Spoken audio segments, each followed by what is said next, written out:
Alright, good evening. Hope everybody's doing well.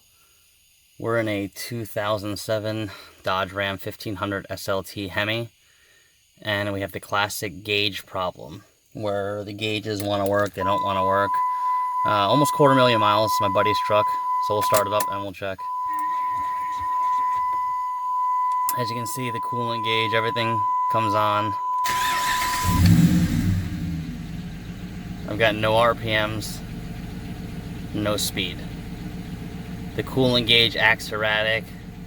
The oil pressure gauge acts erratic. So we're going to go ahead and remove this gauge cluster from the truck and get it on the bench and see what's going on. Okay, we're back at the workbench now. The main area we're going to be focusing on are these IC chips right here, and probably this one over here. From what I understand, the board flexes and gets cold solder joints and breaks.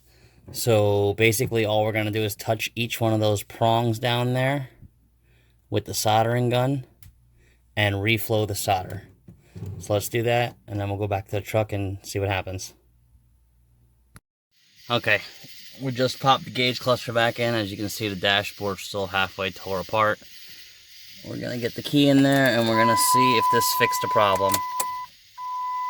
I seen the RPM tach jump. And there it is.